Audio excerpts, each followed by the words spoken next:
ప్రభునందు ప్రియమైన సోదర సహోదరులకు మరొకసారి క్రీస్తు నామములో మీకు వందనాలు శుభములు తెలియచేస్తున్నాను. దేవుడు చక్కటి మరొక దినాన్ని దేవుడు మన జీవితాల్లో అనుగ్రహించారు కనుక దేవునికి స్తోత్రాలు స్తుతులు చెల్లిస్తున్నాం. ఈ రోజున మరొకసారి మిమ్మల్ని కలుసుకోవడము నేను సంతోషంగా భావిస్తున్నాను. మరొక వాక్యంతో ఈ రోజున మనము ఆ దేవుడు మనతో ఏం మాట్లాడుతున్నారో మనం చూద్దాం. హెబ్రీయులకు రాసిన పత్రిక 13వ అధ్యాయము 9వ వచనంలో ఈ మాట వ్రాయబడింది. ఏమని వ్రాయబడిందంటే, నానా విధములైన అన్య బోధల చేత త్రెప్పబడకుడి, భోజన పదార్థమును బట్టి కాక కృపను బట్టియే హృదయము స్థిరపరుచుకొనుట మంచిది అని అక్కడ వ్రాయబడింది. అంటే గ్రంథకర్త మనకి ఏం చెప్పబోతున్నాడంటే, హృదయము స్థిరపరచుకోవాలి. అంటే హృదయంలో స్థిరత్వం ఉండాలి. హృదయము స్థిరపరచుకోవాలి. ఎందుచేతంటే నానా విధములైన అన్య బోధలకు అనేక మంది త్రెప్పబడుతున్నారట. అంటే అనేక మంది హృదయము, అనేక మంది నానా విధములైన తప్పుడు బోధలకు వారి యొక్క హృదయాలు తిప్పబడుతున్నాయట. అందుచేత you are not steadfast in your heart. నీ హృదయంలో స్థిరత్వం లేదు. అందుచేత నువ్వు హృదయంలో స్థిరత్వం ఏర్పాటు చేసుకో అనేటువంటి భావం వచ్చేలాగున ఈ వాక్యము మనకి సెలవిస్తుంది. అంటే మన హృదయానికి స్థిరత్వం కావాలి. జాగ్రత్తగా గమనించండి. There must be steadfastness in our hearts. మన హృదయాలలో స్థిరత్వం కావాలి. ఎందుచేతంటే ఎవరు ఏం చెబితే అది నమ్ముతూ ఉంటారు చాలామంది.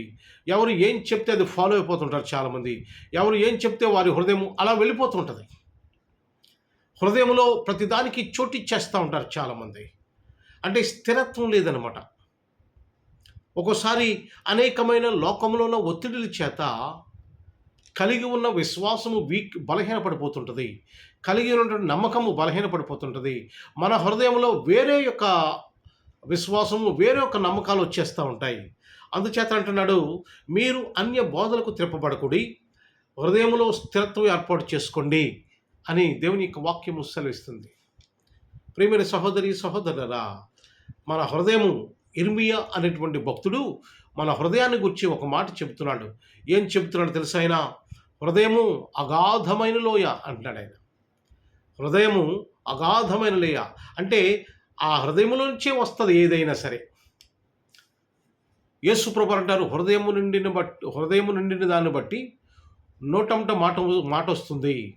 అంటే హృదయం నిండిన దాన్ని బట్టి నోరు మాట్లాడును అని యేసు ప్రభువు చెప్తున్నారు. అంటే ప్రతిదీ కూడా there must be a centre point. There is a centre point in the heart. ప్రతిదీ కూడా హృదయంలో నుంచే వస్తుంది. మంచి అయినా చెడైనా ఇంకోటైనా హృదయంలో వస్తుంది. కనుక ఆ హృదయాన్ని మనము స్థిరముగా ఉంచుకోవాలి. అటు ఇటు తొట్టిల్లిపోకూడదు, అటు ఇటు పోగొట్టుకోకూడదు. మనము ఎవడు ఏం చెప్తే అది తప్పుడు బోధలకు మనము అవకాశం ఇవ్వకూడదు. ఈరోజు చాలామంది తప్పుడు బోధలు చెప్పేవారు ఈ లోకంలో ఉన్నారు. తప్పుడుగా బోధలు చెప్పి అనేక మందిని తప్పుడు మార్గంలో నడిపించేవారు చాలామంది ఉన్నారు. కనుక ప్రియమైన సహోదరి సహోదరులరా, హృదయంలో స్థిరత్వం కలిగి ఉండి ఎవరు ఏం చెబుతున్నారో గమనించాలి. You should not entertain in everyone in your heart. నీ హృదయంలోనికి ఎవరిని రానివద్దు, యేసు ప్రభు తప్ప. అలాగే నీ హృదయంలోనికి ఎవరు చెప్పింది, ప్రతి వారు చెప్పింది కూడా రానివ్వకుండా సత్యం ఏదో గమనించాలని మీకు మనం చేస్తున్నాను.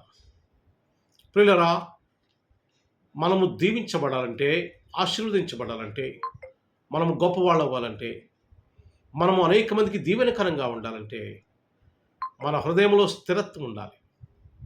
There must be a stability in your heart. నీ హృదయంలో ఒక స్థిరత్వం ఉండాలి.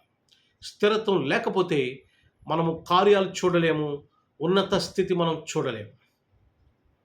కనుక గమనించండి, హృదయంలో స్థిరత్వం ఉండాలి. హృదయంలో స్థిరత్వం లేకపోతే ఆశీర్వాదాలు కోల్పోతాం. యేసు ప్రభు యొక్క శిష్యులలో ఇస్కరియోతు యోధ అనే ఒక అతను ఉన్నాడు. అతను హృదయము, అందరి హృదయాలు బాగానే ఉన్నాయి, కానీ అతని హృదయము పక్కకు మళ్ళింది. అన్య బోధ వైపు మళ్ళింది. అన్య బోధ వైపు మళ్ళడం అంటే ఎవరో ఒకరు చెప్పినటువంటి ఒక ధనాశ మీదకు వెళ్ళింది. వారు అక్కడ ఉన్నటువంటి వారు ధనాసు చూపించారు. యేసు ప్రభు వారిని పట్టిస్తే మీకు ధనం ఇస్తానని చెప్పారు. ఆ హృదయము అలా వెళ్ళిపోయింది ఇస్కరియోతు యూదా. మిగతా శిష్యులందరూ కూడా బాగానే ఉన్నారు. వాళ్ళు స్థిరంగానే ఉన్నారు.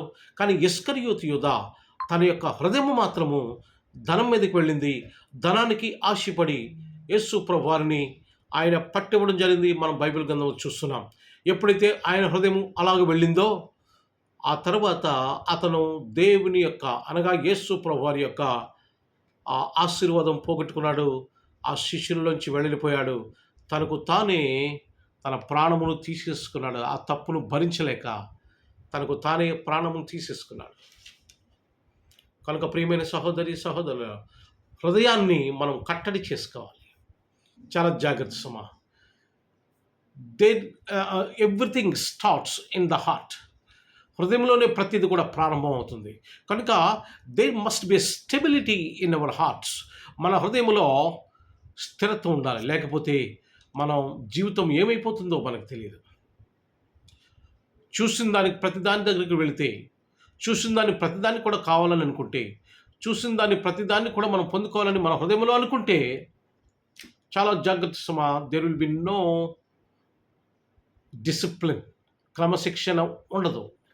ఎప్పుడైతే క్రమశిక్షణ ఉండదో ఆటోమేటిక్గా మనము కొలాప్స్ అయిపోతాం, తప్పిపోతాం, దేవుని ఆశీర్వాదాలు పోగొట్టుకుంటాం, దేవుని అనుగ్రహం పోగొట్టుకుంటాం. కనుక గమనించండి ప్రియమైన సహోదరి సహోదరులారా, హృదయాన్ని స్థిరం చేసుకోవాలి. హృదయంలో స్థిరత్వం ఉండాలి. ఆ స్థిరత్వము దేవుడిస్తాడు. దేవుని యందు నమ్మిక ఉంచి ఆధారపడి దేవుని యొక్క వాక్యములో మనం బలంగా ఉన్నప్పుడు హృదయాన్ని దేవుడు స్థిరంగా ఉంచుతాడు. ఎల్లప్పుడూ కూడా హృదయంలోనికి ఏది కూడా రానికూడదు. అటు ఇటు హృదయం మళ్ళకూడదు, అటు ఇటు త్రిప్పకూడదు. అక్కడ గ్రంథకర్త అంటున్నాడు, నానా విధములైన అన్య బోధల చేత త్రిప్పబడకుడి. అనేక మంది ఏదేదో చెబుతున్నారు, కానీ డోంట్ టర్న్ టు దెమ్. వారి వైపు మీరు తిరగొద్దు. దేవుడు మనకి జ్ఞానం ఇచ్చాడు కనుక మంచి ఏదో చెడేదో తెలుసుకోండి. దేవుని ఆశీర్వాదాలు పొందుకోవాలని మీకు మనం చేస్తున్నాం. The factor is to be blessed.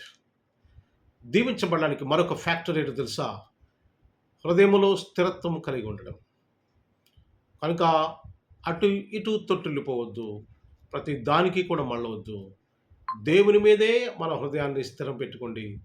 మీరు దేవుని కార్యాలు చూస్తారు. దేవుడు మిమ్మల్ని దీవించి ఆశీర్వదించి బలపరచును గాక. ఆమేన్, ఆమేన్. ప్రార్థన చేసుకుందాం. నాతో పాటు మీరు తల వంచి కళ్ళు మూసుకోవాలని మీకు మనవి చేస్తున్నాను. పరిశుద్ధుడా, ప్రేమగల తండ్రి, మీ నామానికి వందనాలు, స్తోత్రాలు, స్తుతులు చెల్లిస్తూ ఉన్నాము. మమ్మలను మీరు ప్రేమించి, దీవించి, ఆశీర్వదించి, బలపరిచి, మీ దీవెనలతో నింపి, ఆత్మీయ ఆశీర్వాదాలతో నింపి, మీ కృపలో భద్రపరిచి, సహాయ సహకారాలు అందించి, ఎంతవరకు మమ్మల్ని కాచి కాపాడినందుకు వందనాలు. ఈ దినమంతటిలో మీ కృప అనుగ్రహించండి ప్రభువా. మేలు చేయండి, కృప చూపించండి. మీ దీవెనలతో నింపండి, ఆత్మీయ ఆశీర్వాదాలతో నింపమని, మీ కృపలో భద్రపరచమని, సహాయ సహకారాలు అందించమని ప్రభువా, గొప్ప కార్యములు జరిగించమని, దేవా ధైర్యమును ఓదార్పును కలుగు చేయమని, ఎవరైతే వ్యాపారాలు చేసుకుంటున్నారో వ్యాపారాలు దీవించండి, ఉద్యోగాలు దీవించండి, సమస్తము దీవించి ఆశీర్వదించమని, బలపరచమని, మీరే ఘనత మహిమ ప్రభావములు పొందమని ప్రభు అయిన యేసు క్రీస్తు నామమున మిక్కిలి వినయముతో అడిగి వేడుకుంటున్నాము తండ్రి. Amen, amen, amen. అందరికీ వందనాలు. God bless you all.